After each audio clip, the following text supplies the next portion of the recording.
You are listening to the It's Your Time podcast, and I'm your host, Certified Life Coach Michelle Arnold Burke. In today's episode, we're discussing why high-achieving women end up resenting the life they built. Welcome to the It's Your Time podcast, the podcast where busy professionals like you get the practical solutions and support you need to gain control of your schedule so you can strive to be the best in your career, but without the stress and overwhelm.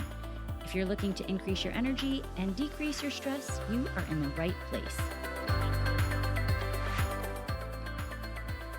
Hello. Welcome back to the podcast, friends. Okay, this is going to be fun. Today we are talking about resentment. Actually, it's probably more like the overfunctioning trap and how to get out of it. So this is something that is often a slow burn. Maybe it's the eye roll that you do in your head when someone asks you to do one more thing, or the internal monologue that sounds something like, of course, because if I don't do it, nobody will. And if someone else does it, it will be the wrong way. Anyway, sound familiar? Yes. Let's talk about it, because here's the thing. If you're a high-achieving woman, there's a really specific flavor of resentment that nobody warns you about. It's a kind that grows quietly in the gap between your capability and your boundaries. And it masquerades as being responsible, being reliable, being the one who has it all together. From the outside, you look like you're crushing it. You're the one people count on. You remember everything. You handle everything. You keep moving even when you're exhausted. And you're the woman who gets it done. But what most people don't see is the invisible weight behind the scenes, the mental tabs that are always open, the emotional labor, the pressure to hold it all together. And underneath all of this is a low-grade simmer of why does it always have to be me? So today, we're pulling that out of the shadows. We're looking at what's actually happening in your nervous system, what cognitive distortions are running the show, and how you start writing a different story, one where you are powerful and at peace, not just exhausted and impressive. So let's jump in. Let's talk about how it is that you actually became the one. And here's how it usually starts. At some point, probably pretty young, you figured out that you were good at things. And maybe you were reliable when others weren't. Maybe you stepped up when someone needed to, and it felt meaningful. Maybe you got praised for being capable, being responsible, being the one people could count on. And the world rewarded you for it. Teachers loved you, bosses loved you, your family leaned on you. So what happens? You keep going and you keep doing it. Now, fast forward to where you are now. You're running a career, possibly managing a team, holding down a household, keeping track of everyone else's schedules and feelings and needs. And somewhere along the way, the thing that used to feel like a strength started to feel like a sentence. And here's the part that's hard to admit. You're not just tired of the load. You're actually kind of angry about it. Maybe at your partner, maybe at your team, maybe at your family, maybe, what the hell, maybe at all of them, because you're doing so much and it feels like nobody sees it, nobody matches it, and honestly, nobody even seems to notice. But here's the sneaky part. You didn't just become the one who does it all by accident. You opted in, slowly, repetitively, over years of choices that each individually made complete sense. You helped because you were faster. You took over because it was easier than explaining. You redid the thing because the first version wasn't quite right. And you said yes when you wanted to say no because the alternative felt harder than just handling it yourself. And now you're doing it all and resenting everyone for letting you.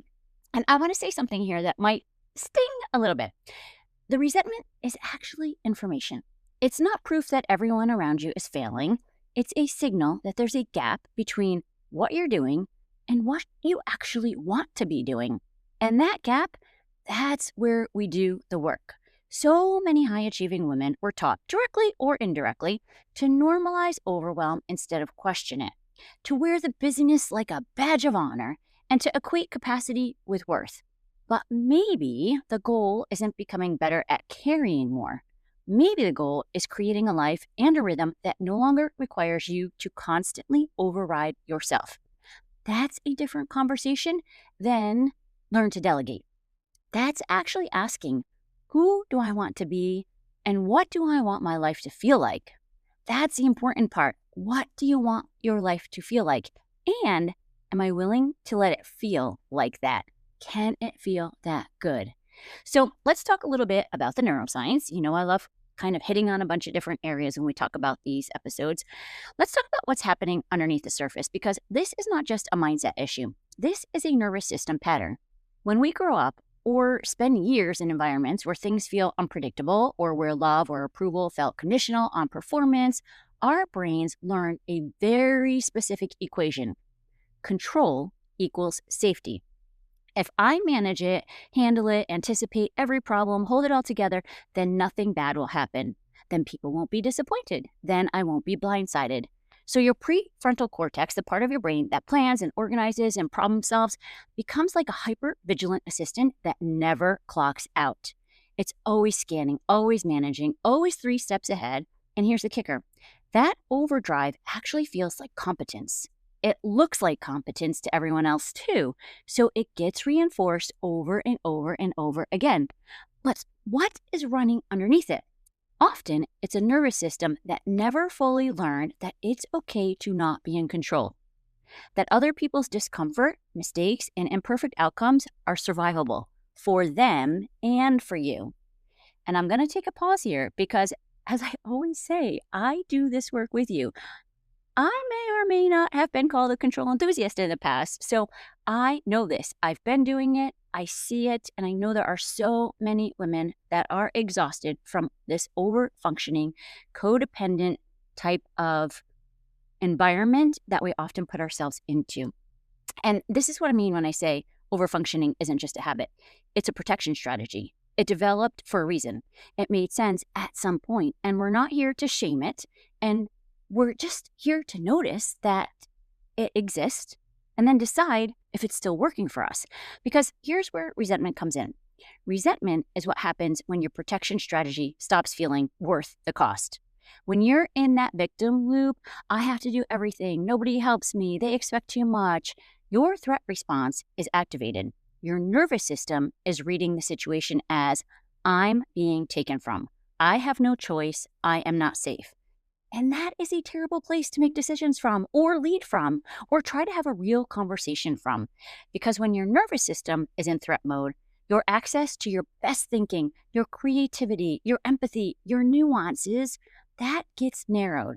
You're in survival mode, and survival mode doesn't build the life you actually want. So the goal here isn't willpower. It's not just communicate better or learn to delegate more. Though those tools can be very helpful as well, right? This is actually resourcing your nervous system enough to have access to the part of you that can choose differently.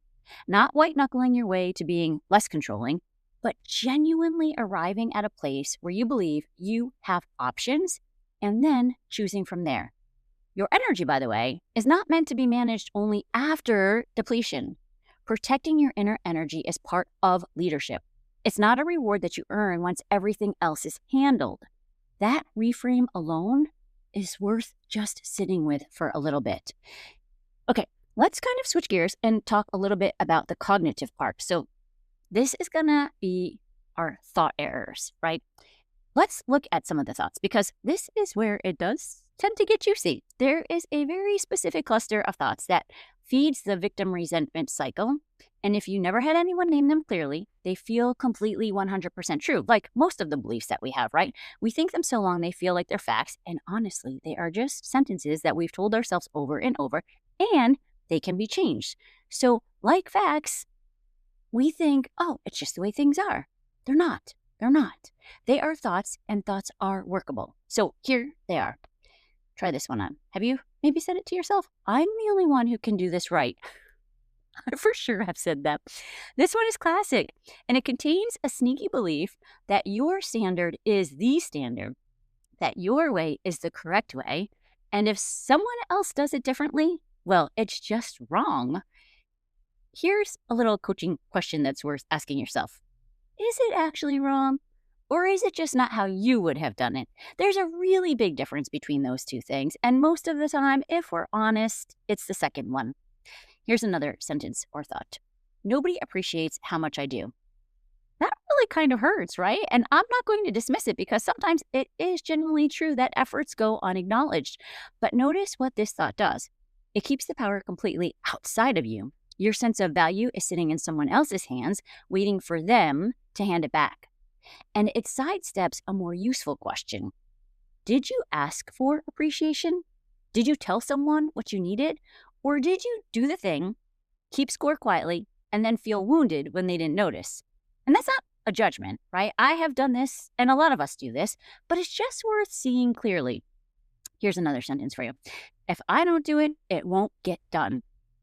Maybe, but what would actually happen if it didn't get done? Like, really think about that. Would the world end? Would something actually fall apart in a way that matters? Or would someone else eventually figure it out? And there's something deeper here. And my own coach shared this with me because, like I tell you, I still work on all of these things.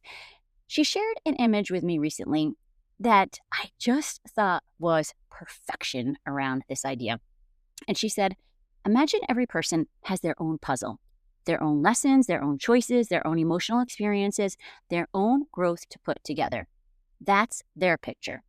But when we overfunction for people, when we manage everything, try to rescue them, try to carry their emotional experiences for them and anticipate all of their needs, it's like we grab their puzzle pieces and start assembling their picture ourselves. And the problem is, we actually keep them from seeing their own picture clearly. That really landed. They have the power to see their picture. Because underneath the overfunctioning is almost always the belief that I know what's best for my team, for my family, for the people I love. But do I? Do you? People have their own wisdom, their own resilience, their own capacity. And if we give them the room to use it, honestly, sometimes the most loving thing that we can do is hand their power back to them instead of carrying it ourselves. Here's another sentence for you. I shouldn't have to ask.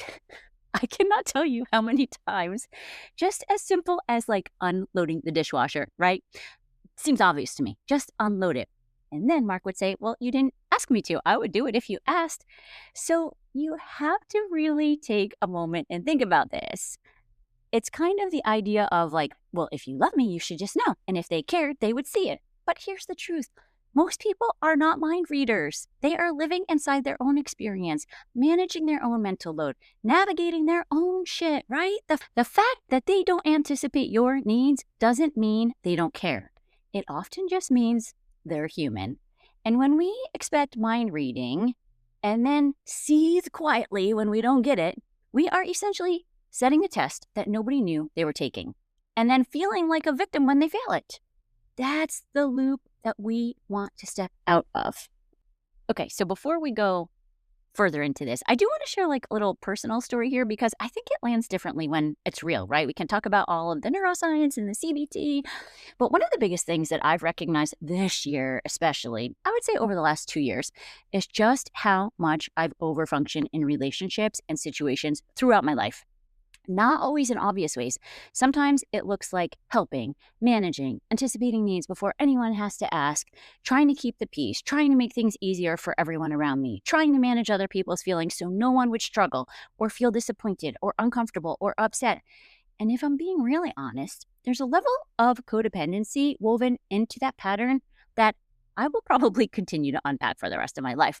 We're still looking at it, right? We're still kind of surprised when I see things pop up, but that's the beauty of this work. It's spirals of growth. The lesson keeps just coming around and around and around. We evolve, but it just keeps coming around and around and around because from the outside, overfunctioning looks generous. It looks like you're a giver, a helper, someone who cares. And part of it is, but part of it is also the control piece. Part of it is I don't trust that things will be okay if I'm not managing them. I don't trust that people can handle their own experiences. I don't trust that I'll be okay if I stop being useful. That is a lot to carry, my friend, and it makes sense that eventually it turns into resentment for us because we can't give endlessly from that place. We start giving from debt instead of overflow. And the people around us, even the ones who benefit from our overfunctioning, can feel the difference, even if they can't quite name it yet. So let's talk about the energetic piece because you know that I love that. And I fully believe this, when you are in that resentment state, is what you're broadcasting. A frequency that says, I'm a martyr. I give more than I receive. I'm not enough and I need to keep proving it. And that frequency tends to attract, guess what? More of the same. More situations where you end up doing more than your share, more people who take without giving back, more evidence for the story that your brain is already telling. And it's not to woo for the sake of woo, right? This is actually consistent with what we know about our nervous system filters. We talk about this on many occasions, the RAS, reticular activating system. And when we're in a threat state, we find more threats. When we're operating from scarcity, we see more scarcity. Our brain is constantly confirming the story it already believes. So the invitation here is to ask yourself honestly, am I doing this from love and genuine desire? Or am I doing this from fear? Fear of what might happen if I don't. Fear of being seen as not enough. Fear of someone being disappointed in me. And that one question can really change the whole dynamic, because when you act from your truth, when you help because you genuinely want to, when you show up because it actually aligns with who you are and what you value, the energy behind it is completely different. And so are the results. And so is how you feel about yourself at the end of the day. The wealth, wellness, and wild success that we talk about, it's not accessible from a resentment frequency. It becomes accessible when you start operating from real, genuine choice. So, what do we actually do about it? Here are 3 things to start practicing this week. And I mean practicing, not perfecting. This is not about overhauling your life by Friday. It's about starting to interrupt the pattern. 1, name the resentment without making it mean something terrible about you. When you notice the simmer, the eye roll, the heavy sigh, the of course I have to do this, get curious instead of spiraling. Don't make it mean that you're broken or that everyone in your life is terrible. Just get curious. What's the belief underneath this? What do I think I have to do here? Is that actually true? Or is it a story that I've just been running so long that it feels like a fact? The noticing is everything. You cannot work with something that you haven't acknowledged yet. Number 2, pick one thing to not rescue this week. One thing, one situation where someone else's problem gets to stay their problem. Let the dish sit in the sink. Let the task get done imperfectly. Let someone figure something out on their own. Give them back their puzzle pieces. Notice what comes up for you when you don't intervene. The discomfort, the anxiety, the urge to step in. That's the data. That's the nervous system pattern showing itself. You don't have to fix it immediately. Just see it. And then number 3, ask for what you actually want out loud. Not hint at it, not sigh loudly until someone notices, not add it to the invisible tally of things that you've done that nobody acknowledges. Actually say it out loud in words. I need help with this. I'd love if you handled this week. I'm feeling stretched and I need some support. It will feel weird for the first few times. It might even feel vulnerable or uncomfortable, but do it anyway, because the alternative, staying silent and resenting people for not reading your mind, isn't actually working. So here's what I want you to take with you today. You are not a victim of your own capability. You are a woman who learned very effectively to carry a lot, and that skill served you. It got you here. It is genuinely impressive, but you get to decide what you carry moving forward. And that is actually the most powerful position that you can be in. Just because you've become good at carrying it all doesn't mean you are meant to. I might say that one again for the folks in the back row. Just because you've become good at carrying it all doesn't mean you meant to. High performance becomes sustainable when self-trust replaces self-pressure. So this week, take 5 minutes and ask yourself, what am I carrying right now that doesn't need to be carried alone? And then choose one small thing to release, delegate, simplify, or just let it be. Because you are ready for a better way. Okay, that's what I have for you this week. Let's meet back next week, but for now, lead your life with intention because it's your time. Make it a great day. Take care.